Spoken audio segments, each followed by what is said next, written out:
Hey guys, what's up? Welcome back. We are moving right along through chapter 12. This is the last section in chapter 12 for us, and it is going to be about three-dimensional surfaces, and we're going to talk about cylinders and quadric surfaces. We've talked about spheres, planes, things like that, but now we're going to get into some more complicated stuff today. So let's get to it. 12.6 is called cylinders and quadric surfaces.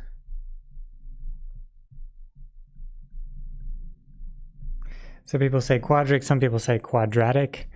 They mean the same thing. Basically, it just means the equation has quadratic terms in x and y and z. So the first thing we want to talk about today is something called a trace. So definition, the curves of intersection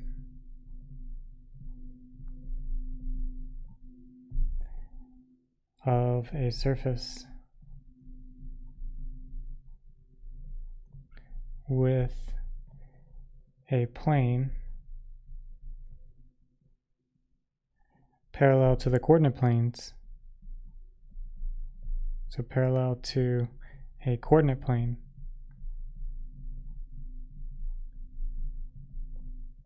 of course those are the planes, xy plane, xz plane, yz plane, etc. So the curves of intersection of a surface with a plane parallel to the coordinate plane, or to a coordinate plane, are called traces.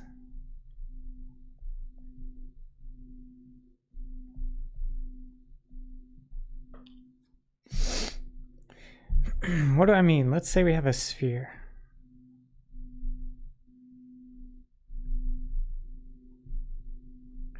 Centered at the origin, x, y, z, coming out of the sphere. And let's say I take a plane and I cut through the sphere, kind of like a guillotine. Then what is the trace of that sphere? Well, it's going to be a circle.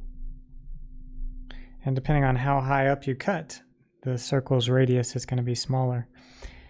So that's what we mean by a trace. It's like a cross-sectional view of the surface, but only where you cut it. So that's what we mean when we say trace. It's like a cross-section and you see a plane curve. You only see a curve, and so basically in that plane, the trace would just be this circle right here. So you see that circle. Well, let me not draw it on the whole plane. It's only a portion of the plane. So say if our plane is like this, then the trace is, something like this circle right here. So it's the trace, I don't know, let's say we're plugging in z equals 4 or something like that. And let's say this is a sphere of radius 5.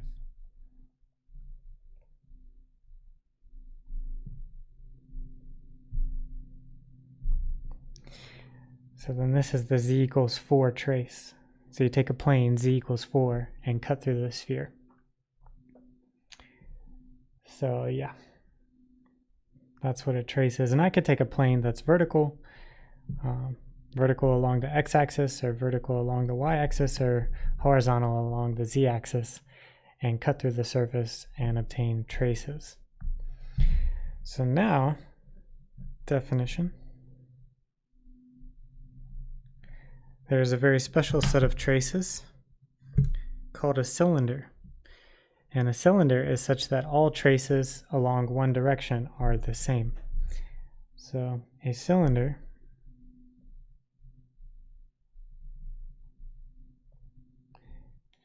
is a surface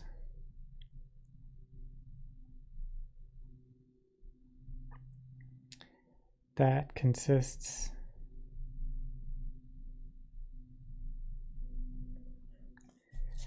of all lines that are parallel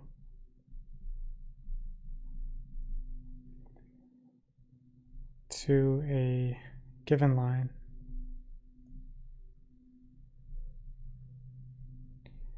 and pass through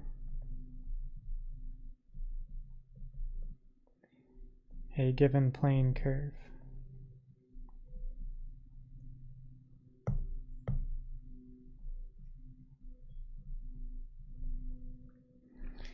So basically the trace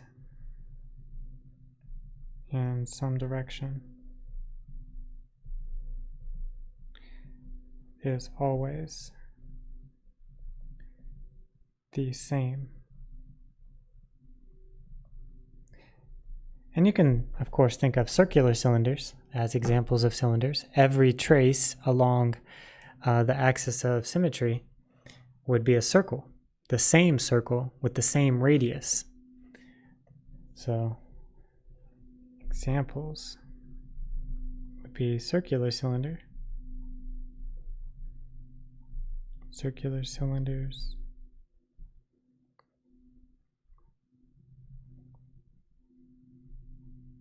maybe along the z-axis.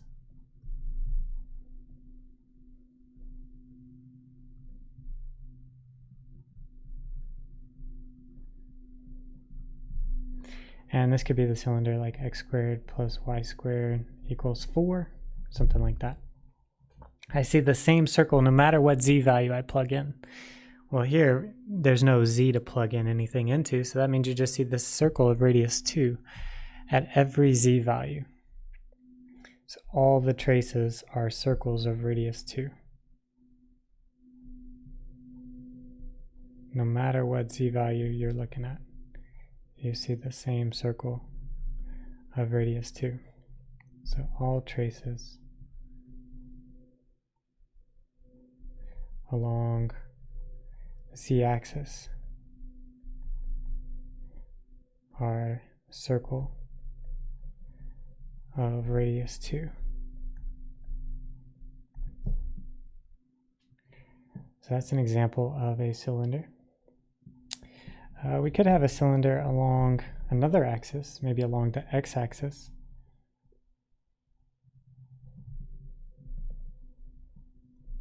So draw that right here. Let me draw the cylinder first.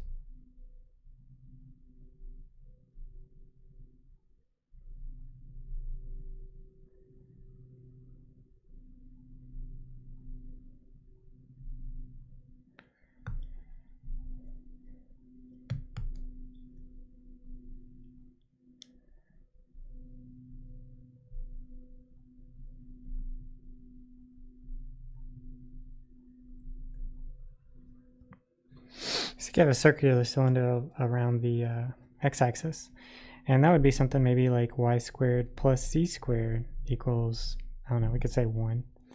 So it'd be a circular cylinder of radius 1 along the x-axis. So basically whichever variable you omit from the circular cylinder equation is the axis along which it is extended, I guess you could say. So all traces in the x direction here are the same circle of radius 1. And then of course we could do one along the y-axis.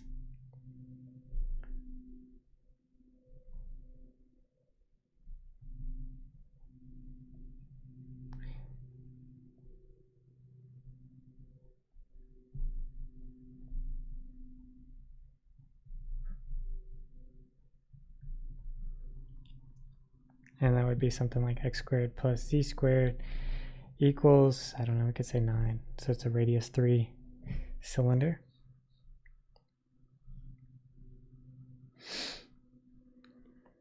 So that would be circular cylinders.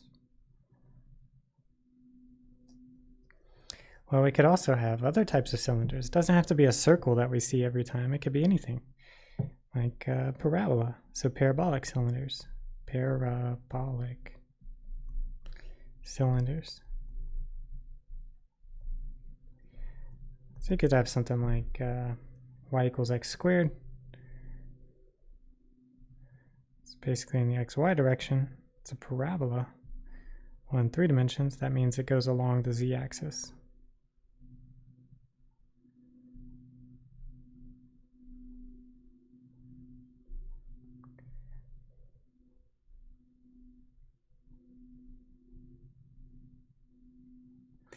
So this is a y equals x squared parabolic cylinder.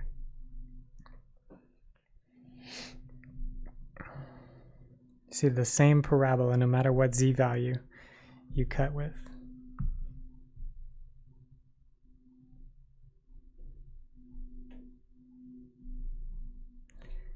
All the traces are parabolas y equals x squared no matter what z value. Part B, maybe something along the y-axis.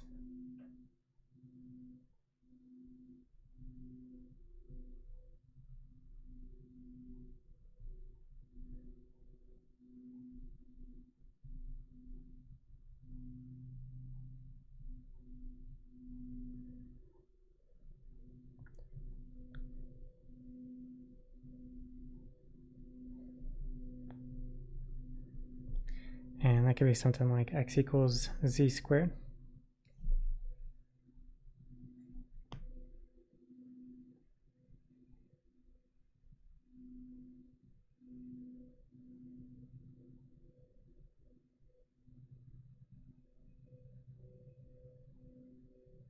Oh no, z equals x squared, I should say. So z equals x squared. So I see the same parabola regardless of the y value.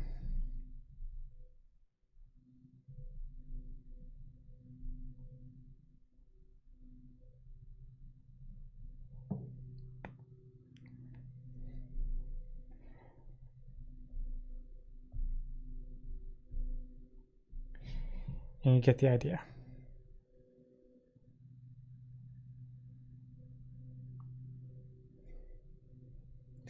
We could have other types of, we could have other types of cylinders. So others.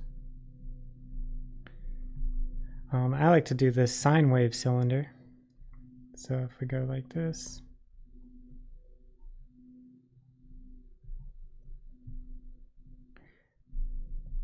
and we draw it in the x or the YZ plane.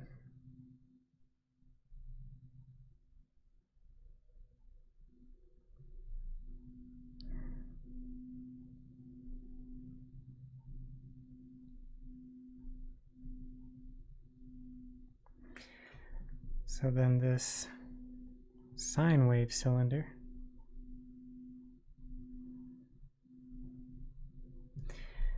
no matter what x value you look at, you see the same z equals sine of y cylinder or cross section.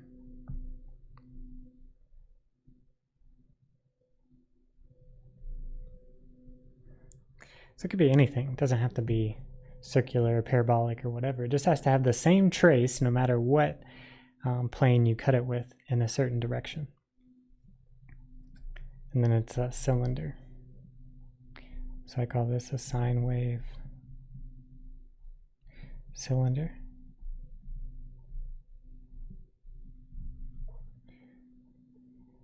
And if it's not as, if it's a little shorter, kind of like that, it actually looks like sheet metal, like that you put on like an old barn or something like that. So that's kind of what the sine wave reminds me of. It's like sheet metal.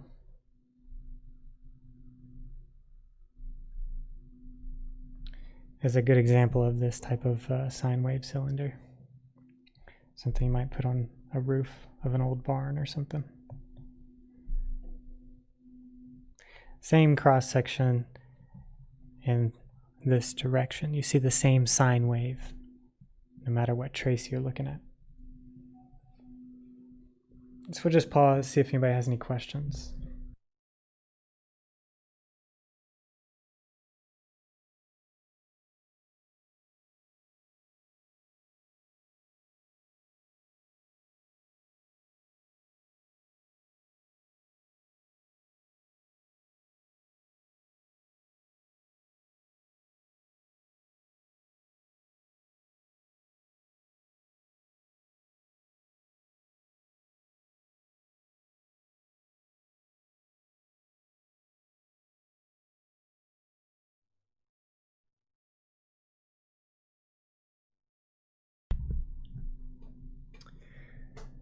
Okay, cool.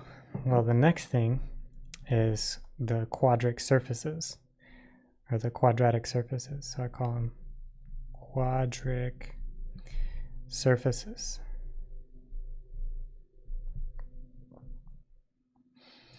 And definition, a quadric surface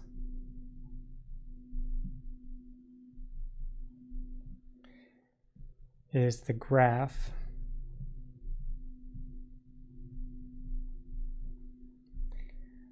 of a second degree equation in three variables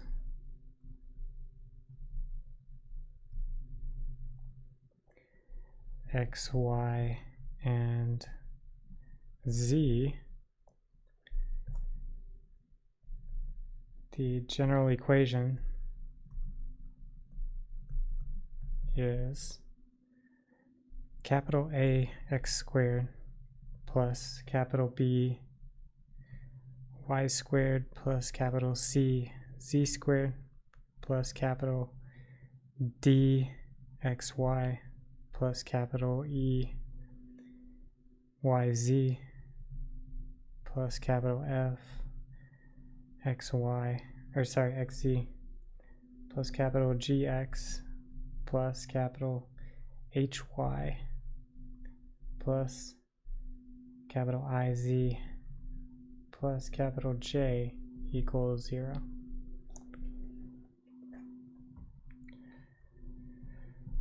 So that's the general form, but we can actually reduce that to two specific forms given the fact that really we could rotate, translate, things like that. So really there are only two general forms of this equation that are important to us. So really only two forms if we exclude rotations, translations, etc. So just important to note. And those two forms are the first one, capital A x squared plus B y squared plus capital C z squared plus J equals 0. And number two, capital A x squared plus capital B y squared plus I z equals 0.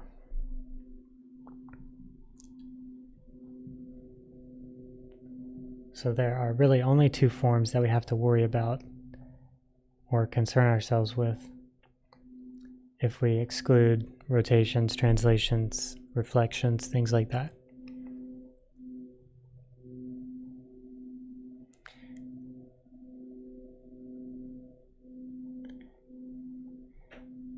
So let's look at the 5 kinds of quadric surfaces.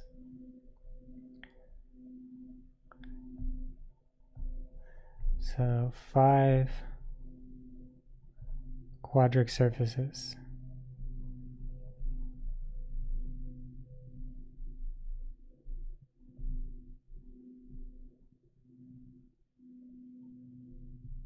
number 1 is called an ellipsoid.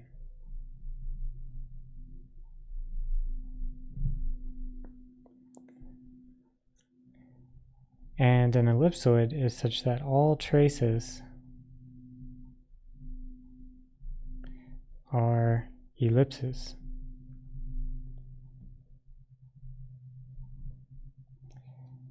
And the equation of an ellipsoid is something like x squared over a squared plus y squared over b squared plus z squared over c squared equals 1.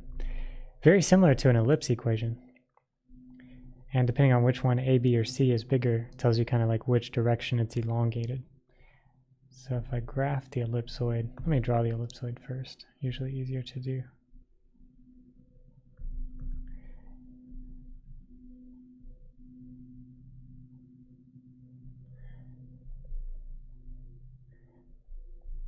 And you can kind of see no matter what trace I'm looking at, I have an ellipse.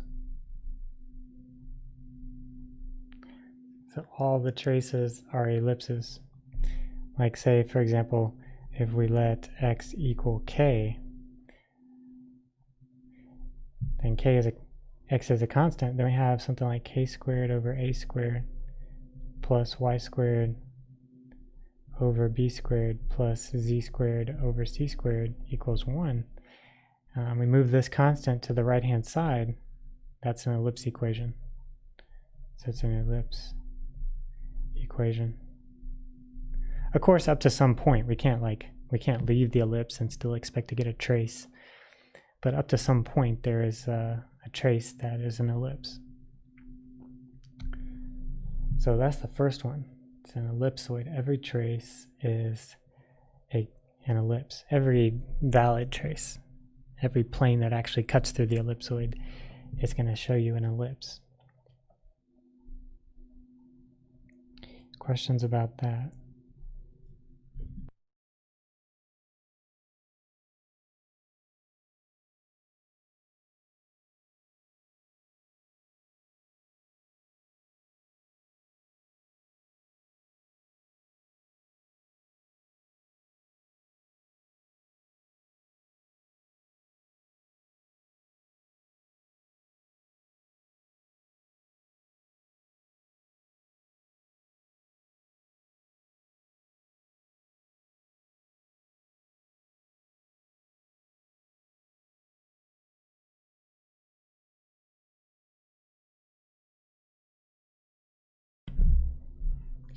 All right, let's move on to the next one, and it is, at least the next one I like to say is elliptic paraboloid.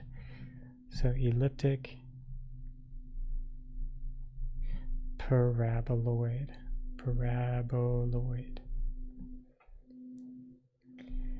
And the equation, I'll just go ahead and say the equation is z over c equals x squared over a squared plus y squared over b squared. And this graph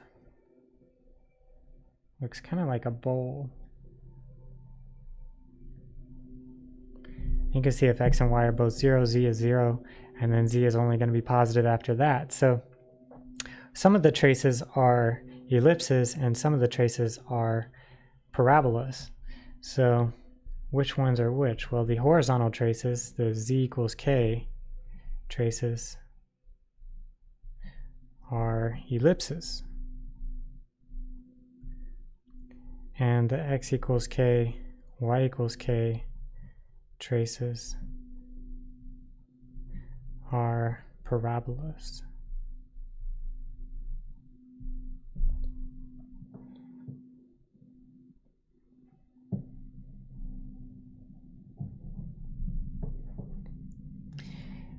So the name kind of tells you what the traces are going to be, and the traces kind of tell you what the name is going to be. So here we have ellipses and parabolas, so we call it an elliptic paraboloid. So paraboloid is just a bowl shape. Some of the traces are ellipses, kind of like this, and some of the traces are parabolas.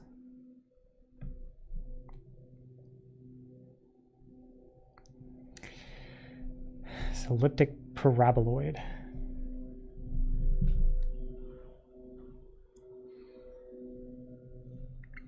Number 3, almost the same equation except a minus sign.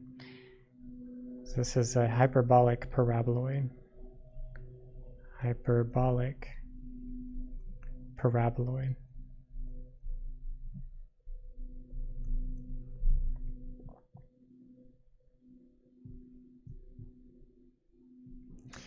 And that equation could be something like z over c equals x squared over a squared minus y squared over b squared. And in this case, it's like a saddle. You see hyperbola sometimes,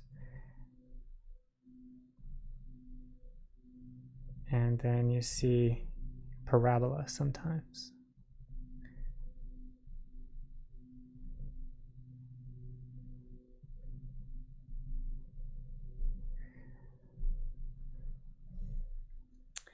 And let's see, x and y are both 0. We're at 0 still. So the traces are z equals a constant. We see hyperbolas. So z equals k traces are hyperbolas. And the x equals k, y equals k traces are parabolas.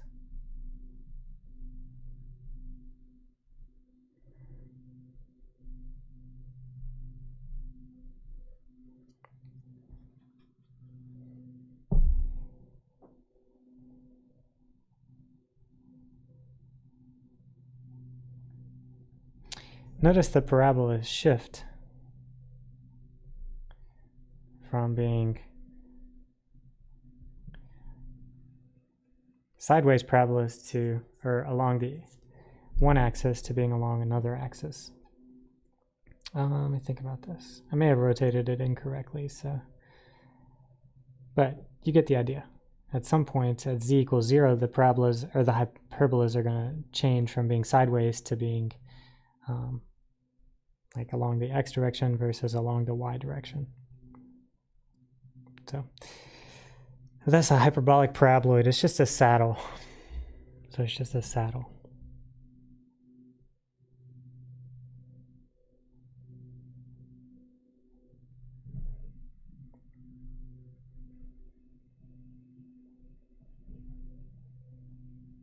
Also, the parabolas shift from being upward-facing parabolas to downward-facing parabolas when z goes to negative values.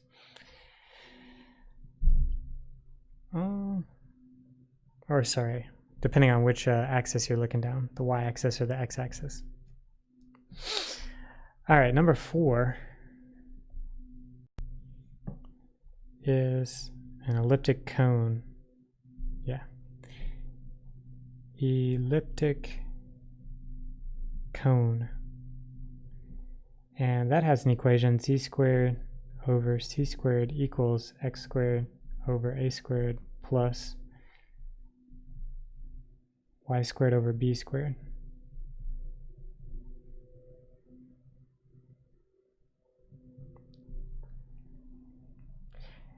And that just looks like this cone.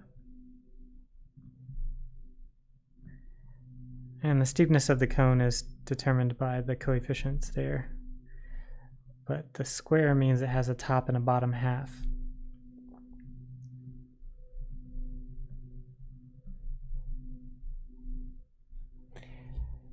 So the square part means there's a top and a bottom half.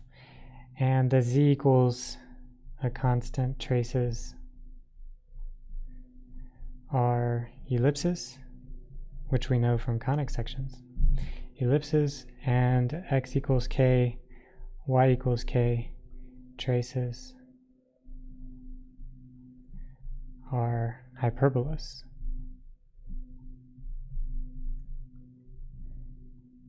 So horizontal traces are ellipses and the vertical traces are hyperbolas.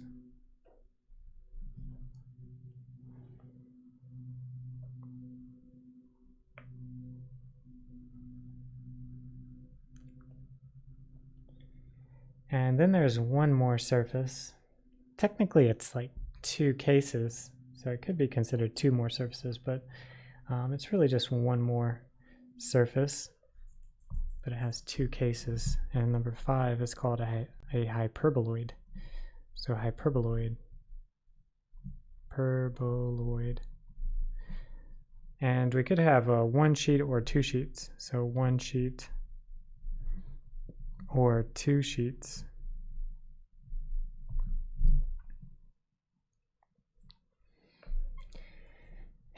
And I'll just draw what that looks like.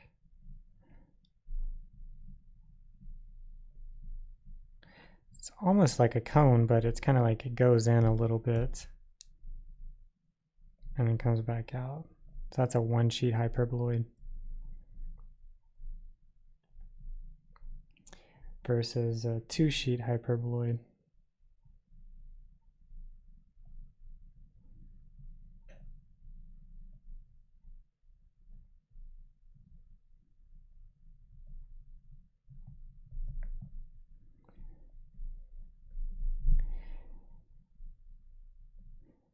And the equations are, for one sheet, would be something like x squared over a squared plus y squared over b squared minus z squared over c squared equals 1. And for two sheets, would be something like negative x squared over a squared minus y squared over b squared plus z squared over c squared equals 1. Two negative signs, two sheets. So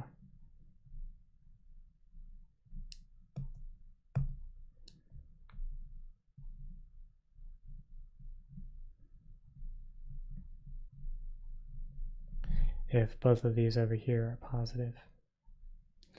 And then one negative sign, one sheet. And the negative sign in the one sheet tells you along which axis it is, and the positive sign in two sheets tells you along which axis it is. And we can see here the horizontal traces are ellipses and the vertical traces are hyperbolas, but they're not, it's not exactly the same as a cone. It's actually a more general case of a cone. A cone is a very special case here where there's no 1 on the right hand side, basically. So it's like where the negatives and positives, the two sheets and the one sheet meet, is what the cone is. So cone is a special case of hyperboloid, in that there's no 1 on the right hand side, just a 0 over there. So any questions?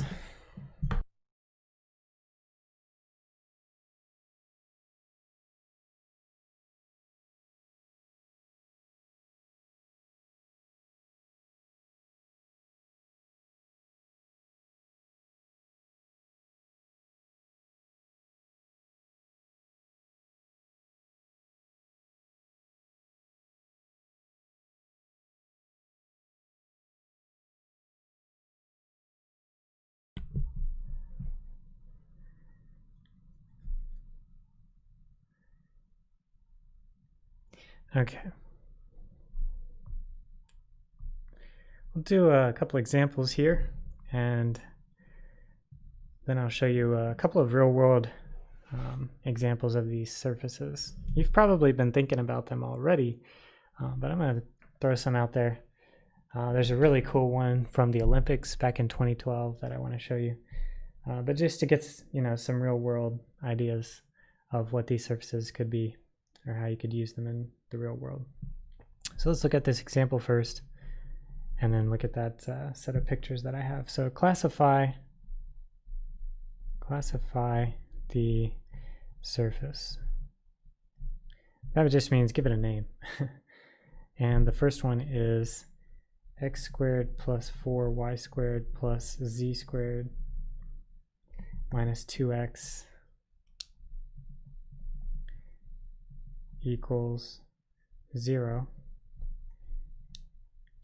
And the second one is x squared minus y squared plus z squared minus 2x plus 2y plus 4z plus 2 equals 0. So solution.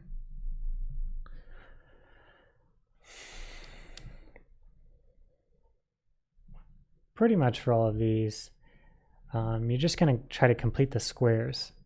So complete the squares.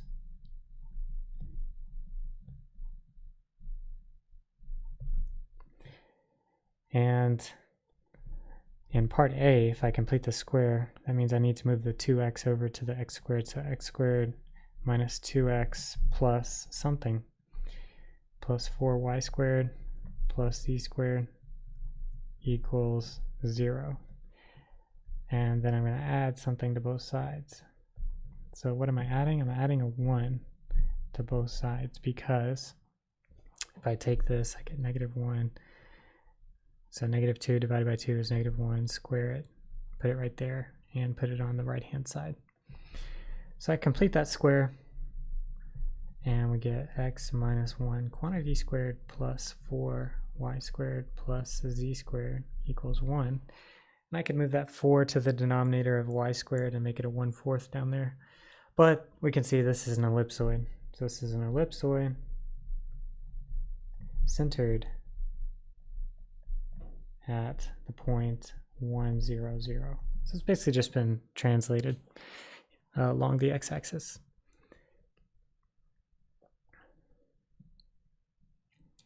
Part B, again, complete the squares.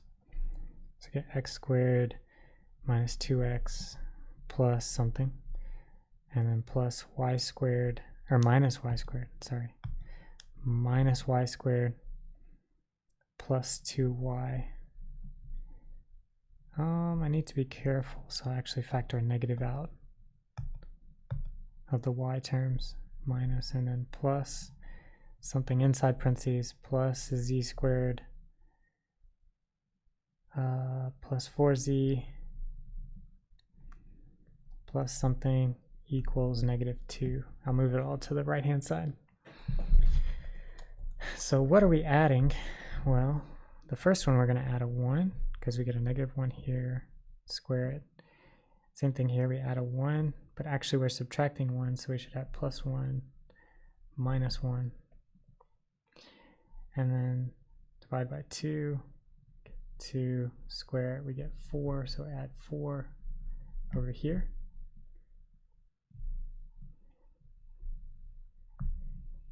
So this becomes x minus 1 squared minus y minus 1 squared plus z plus 2 squared equals 2. And so this is going to be a hyperboloid of one sheet along the y-axis. So hyperboloid of one sheet along the y direction. And that would look something like this.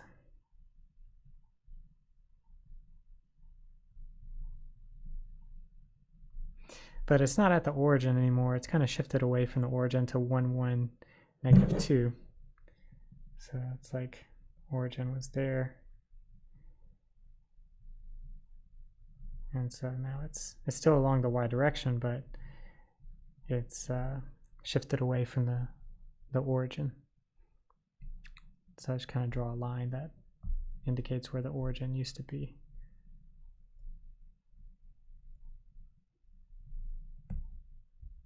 So to 1, 1, -2.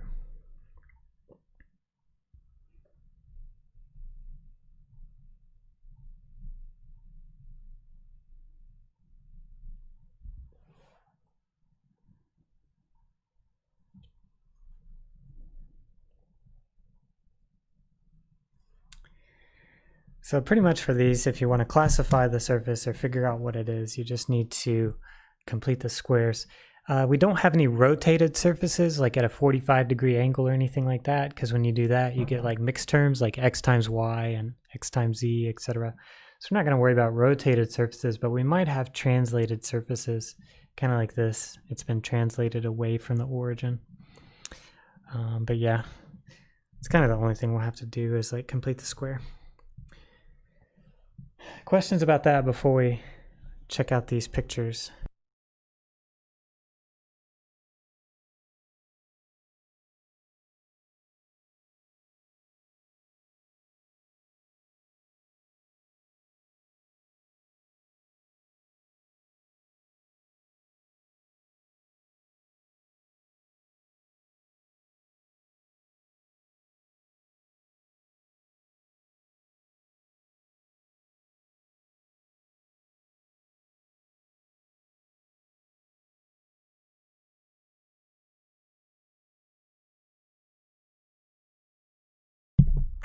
Okay, let's see what I got here. I got like a show.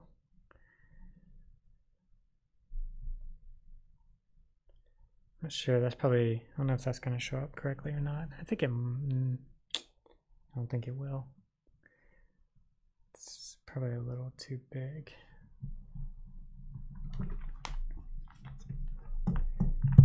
My screen capture is probably not set up.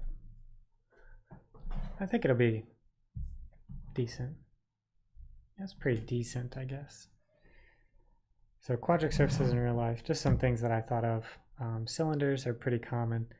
I was talking about this with my kids, not all of this, but cylinders. I was talking about cylinders with my kids earlier this week, and we found so many cylinders in our house. Like it was like cylinders are everywhere, circular cylinders.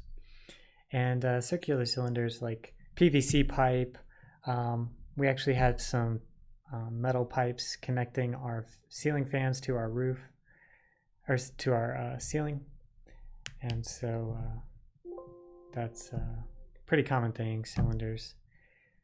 This is like a semicircular cylinder, so it's like a half of a circular cylinder. If you see a tunnel, it's always going to be circle, or half of a circle, because that's the strongest type of cylinder. So whenever you go to the zoo and you are like walking through the waterway or whatever, and there's water all around you, those are being held up with circular or half circles, because those are the strongest against the force of the water, and it evenly distributes it across the entire load. So tunnel picture here is just a half of a circle, basically, all the way down.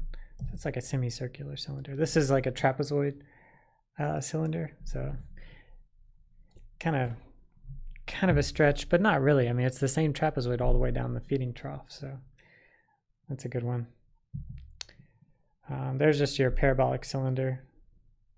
So just to keep in mind, we had parabolic cylinders at the beginning of class today. So ellipsoids. Let me change this. Make sure that the screen capture is getting it all. So ellipsoids here. An egg. Not quite a perfect ellipsoid, but pretty close. Football. That's a pretty good example of an ellipsoid. A little pointy on the end. That's a little too pointy, but pretty close to being an ellipsoid. Let's see. The general ellipsoid is more like the egg, but the egg is a little too skinny right here and a little too fat here. It should be uniform, but pretty close. Of course, you can think of a sphere as an ellipsoid. It's just a very special case of an ellipsoid that we've already covered. So you could have like an elliptic cone. Ice cream cone is an example. That's the one my kids came up with. It's a tasty treat. And you could have like a hemisphere on top of it for the ice cream. Paraboloid, like a satellite dish. That's a very good example. The focus of the paraboloid is where the antenna is, right here. It's for receiving the signals or sending the signals. Hits the dish and sends it up into space. Let's see.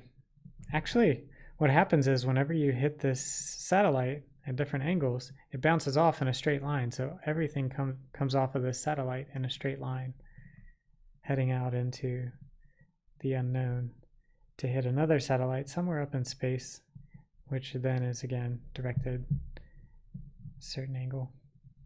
Anyway, umbrella, it's kind of a stretch. Pretty close, I guess. You know, here's the general equation, or the general surface. Yeah, it's a pretty good one.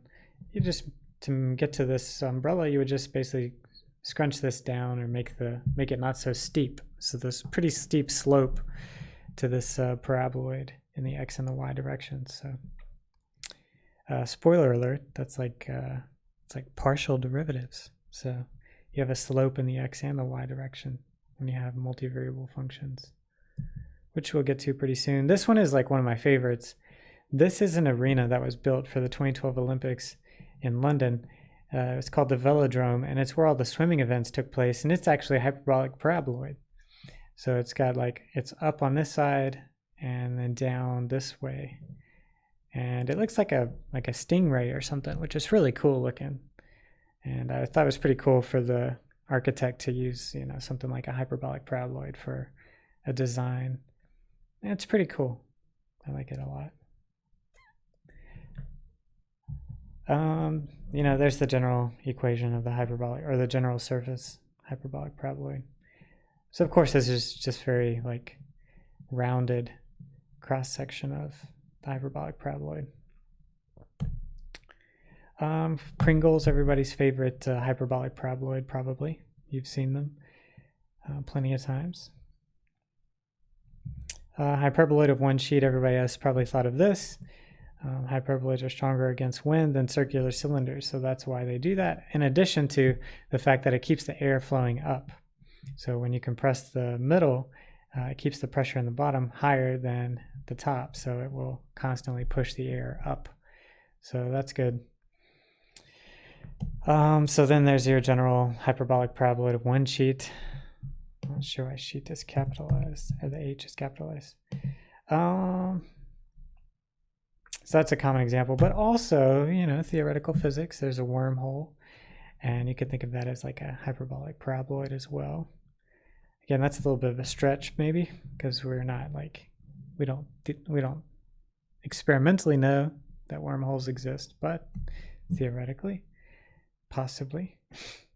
So that's a little bit of a stretch, and I always struggled to figure out like a hyperbolic or hyperboloid of two sheets.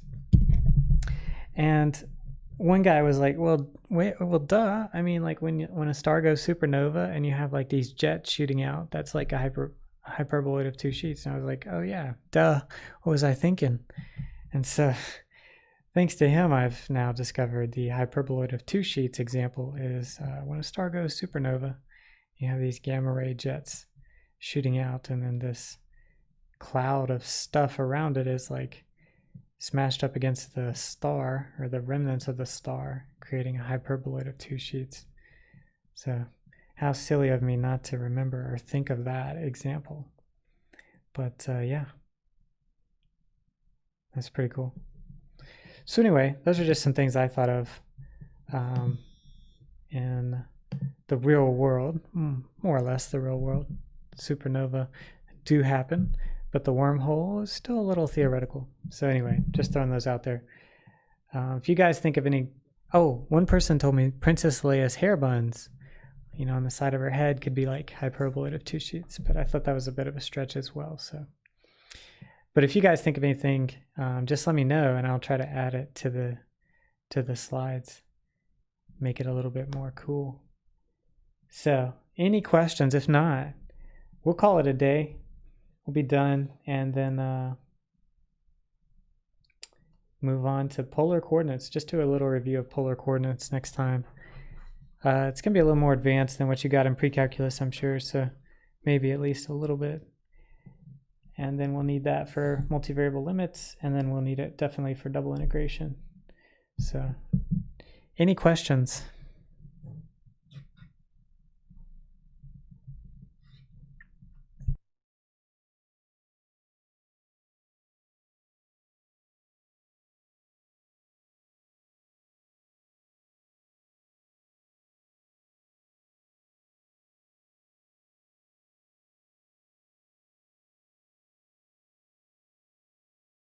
All right, if there are no questions, don't forget the exam has been pushed to Friday next week, so you'll have plenty of time to work on statics. I heard, or I know most of you are in statics as well, so our exam is pushed to Friday next week, so a week from today.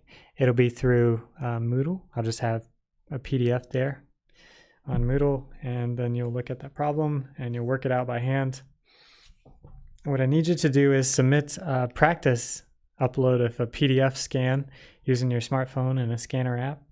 Basically just take some pictures of work that you've been doing, upload that to Moodle in that assignment. It's called Exam 1 Preparation Assignment. So get that done pretty quickly. You're going to need to do that for the exam, so just get some practice doing that for that preparation assignment. So, and then yeah, our exam next Friday will be very similar, except I'll post a PDF. You'll work it out on some paper, take pictures with your smartphone, and upload it before the time is up.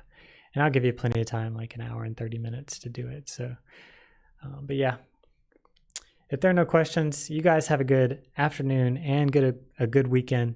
I'll see you next week. Polar coordinates coming up next time. See you later.